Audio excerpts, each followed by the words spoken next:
Hey everyone, this is Heather Kelly, the host of the Indie Music Room, a show where I talk to local independent musicians about their music. We have a lot of fun and you'll hear the new music that they're creating and the backstories of the stuff they've done in the past. So join me every Saturday and Sunday for the Indie Music Room right here on 4dotchradio.com.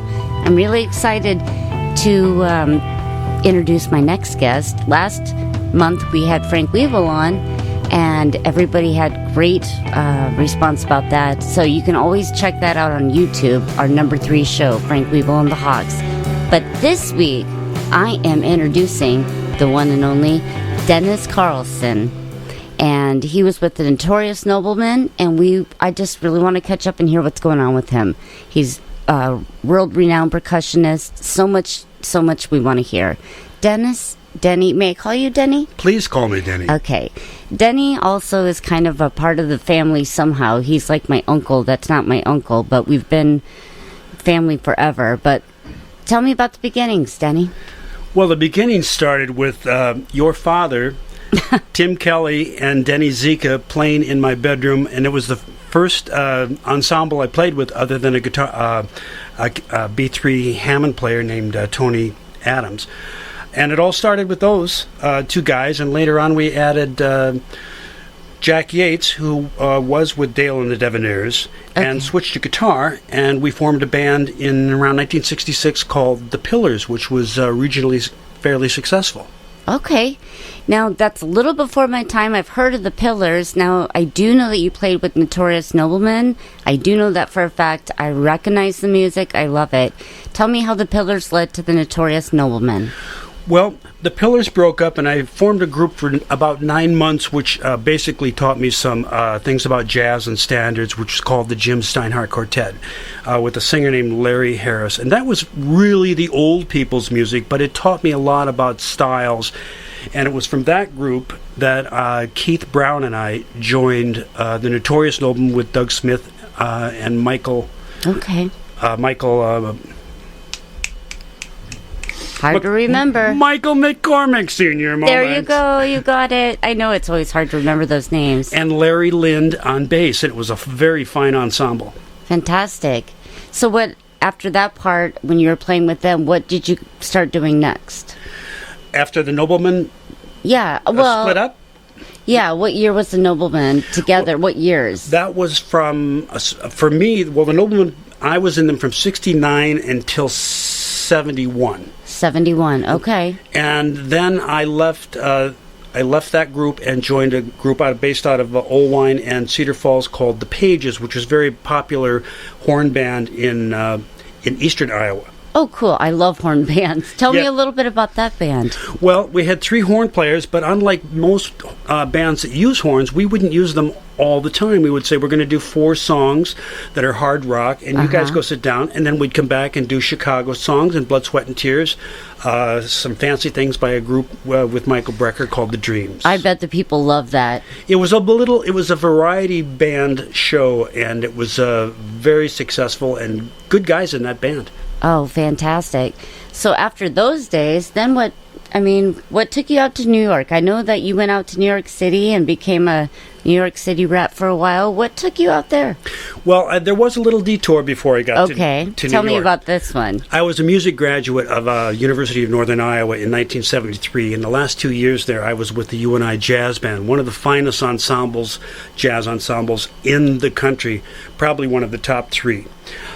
Because of that band, we became the jazz band. We became the backup band for jazz sessions and college festivals in Chicago. Ooh, it was nice. at that one of those performances that Gary Burton took me aside and said, "It's time for you to leave the Midwest. Would you please come to Boston and teach chart reading to drummers?"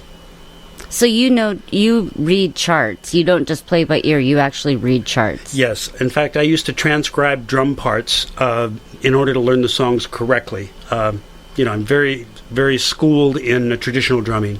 Fantastic. So what happened after that? Well, I was teaching in Boston for 5 years, every year I'd give a concert of original music, world music, exploratory, experimental, and had a very successful fusion band there called Ictus, which would play all the local clubs in the Boston Northeast scene. Okay. And we were the backup band for Dave Brubeck on many concerts in the Northeast area in the late 70s. That is so cool. So that was in Chicago, right? That was in Boston. Oh, that was in Boston. So you went from Chicago to Boston? Well, we just performed one concert with the UNI band in Chicago. Okay, got it. And then I moved to Boston and taught there 5 years, and then that evolved into that fusion band, which backed up Dave Brubeck. That's fantastic. Then when you were living in New York, what were your plans? What were your ideas with your music? Well, I got to the point in Boston where I felt like, well, I've done what I can do here. How do I move up to the next level? Right. And New York is the top dog place, the top of the world in the jazz music scene. And so I moved there in 1978. 78. I was 3 years old. I love that. So you also, am I remembering correctly, did you graduate from Berkeley? I didn't graduate from Berkeley. I graduated from Cedar Falls, University of Northern Iowa. Right.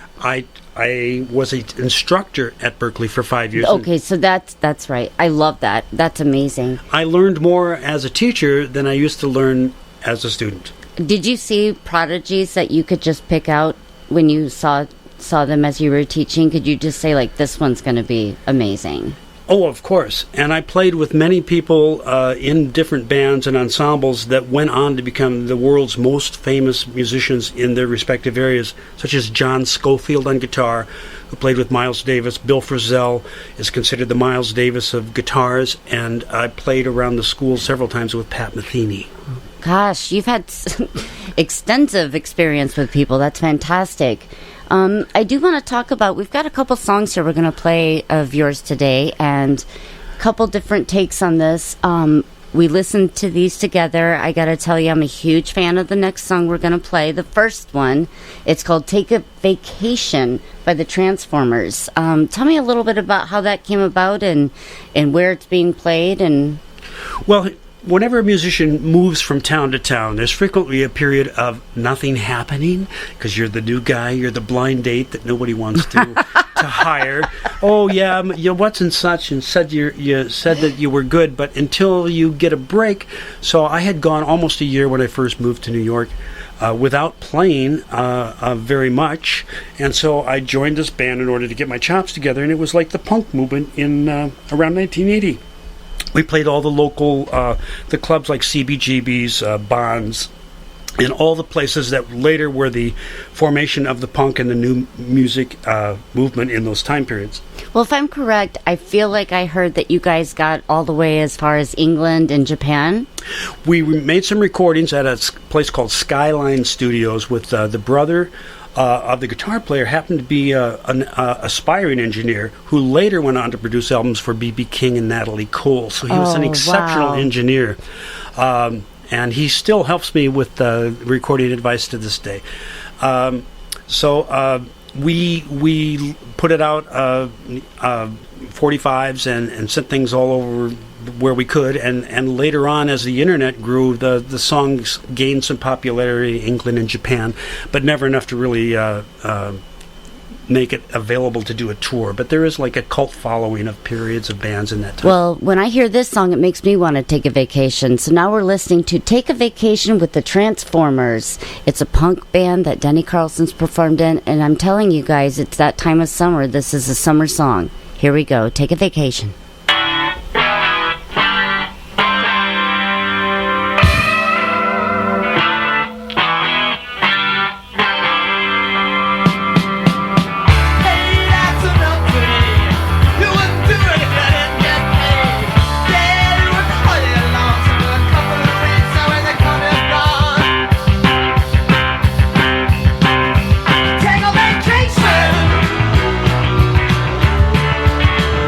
Take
Right, that is a fantastic song. We listened to it earlier, and I can't say how much I like it. It just gets to be, it kind of reminds me of that old song, I say old, but Sheryl Crow's song, something, I'm coming out in the sun. It was a summer song, but this is what Take a Vacation feels to me, so that's a great song. It's very high energy, and the lyrics are quite comical and satirical as well. Well, it's in my car this summer. Next song we're going to play today is by the Notorious Noblemen, and let's talk a little bit more in depth about them. And I know you guys did Hard Day's Night, which we all know was done by the Beatles, but I heard and I approved of their version of it. So tell me a little bit about how you guys got together and decided to do this particular song. Well, as I said, the Noblemen broke up in the late 70s. Right. And we were nominated to be in the Iowa Rock and Roll Hall of Fame, which was a great honor. And we rounded up as many of the old members of the band as we could, even though there was basically a 4 or 5 piece group. We found some of the original guys from Storm Lake and Albert City and invited them to join us back for this reunion. And it was really an incredible experience. Oh, great. And so Doug Smith recently passed, and about a month ago, and he was the owner and originator of the band based out of Storm Lake and Albert City. Okay. And a fantastic singer. He could sing opera or he could sing Led Zeppelin. Oh, and sorry for your loss. Thank you. A dear friend. Yes. And we'll be having some posts about the Notorious Noblemen on YouTube and on our webpage, which we'll mention later. Okay, great. Anyways, there's another song we're going to be playing tonight, New York to the Rescue. Now, I'm unfamiliar with this song. We did listen to it. All it made me want to do is get up and dance. I want to go to a club, I want to put on a little dress, and I want to dance this song. Tell me about it. Excuse me. Well, some of the members of the band, the fusion band from Boston called Ictus, were moving down to New York City, and we regrouped into a format that was more of a Michael McDonald, having lead vocals, R&B, but jazz-influenced band. And so this is Gordon Radford was the main writer. It was his band. He wrote all the material. A sax player named Bob Zung, and me on drums. And we made the scene around New York City in the clubs that were appropriate. I can remember one place that we were playing on 2nd Avenue. Famous celebrities would just come in. Right. Billy Joel and Cheryl Teagues would come in. It was that kind of a place. So it was... I have to ask, were you starstruck when that happened? Absolutely. I would be shaking. Not for Billy, but for Cheryl. Oh, yeah, exactly. No, I get it. That's great. But, oh my gosh, that's fantastic. So this was more of an experience of trying to find something that was more commercially oriented, that could reach a wider market than a fusion jazz band would.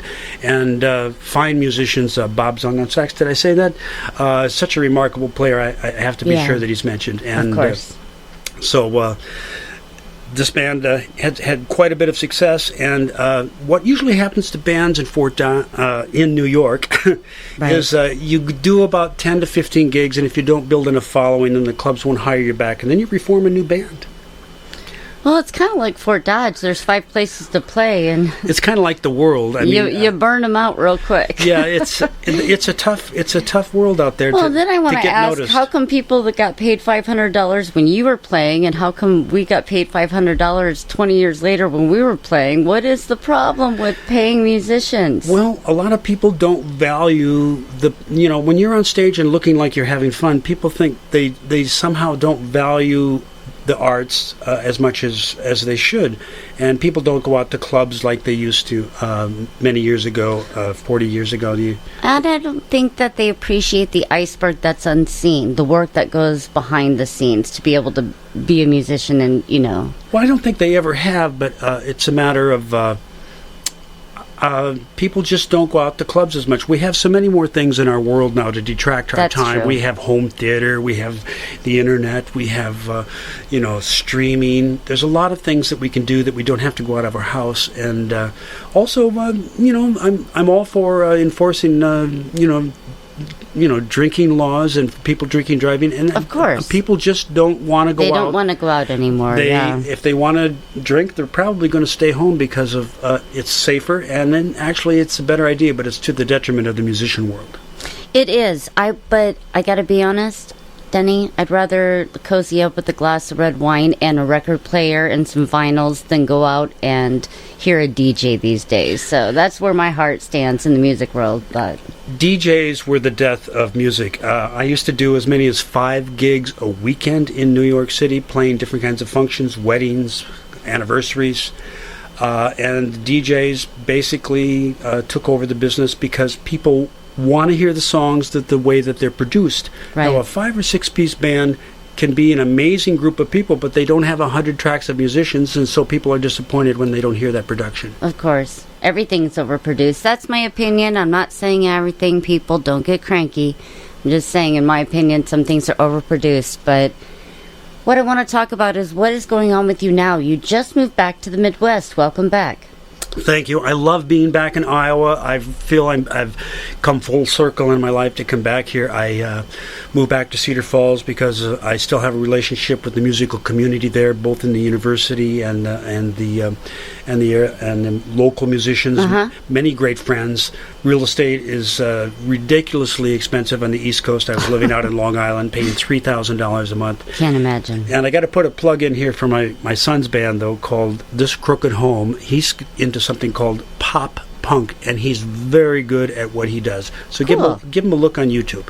Pop punk. And what's your son's name? Christopher Carlson. Awesome. Excuse me, Chris Carlson. Is it a K or a C? A C. All right. So we will have to check that out at some point. You're welcome back to Cedar Falls. You've got some things going on there.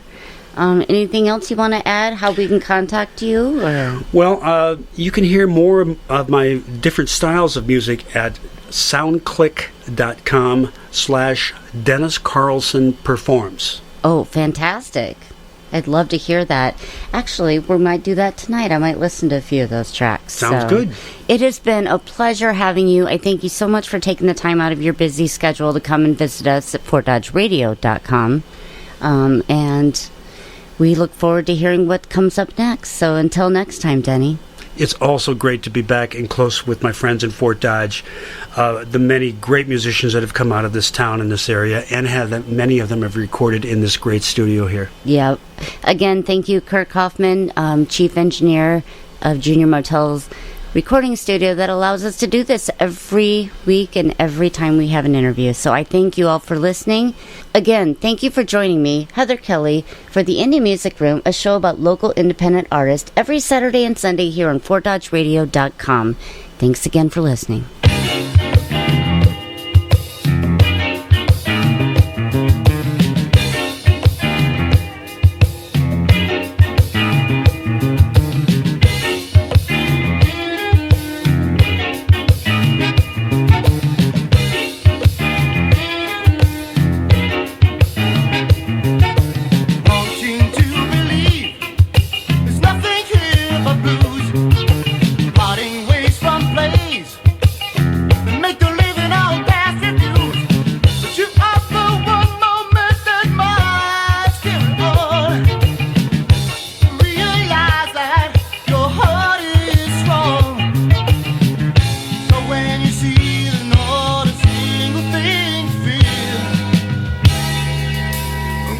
chance, you're so near.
You've been listening to the Indie Music Room with Heather Kelly. Be sure to listen every Saturday and Sunday right here on FortDodgeRadio.com and subscribe to our YouTube channel for all our past and upcoming shows. The Indie Music Room is a production of FortDodgeRadio.com.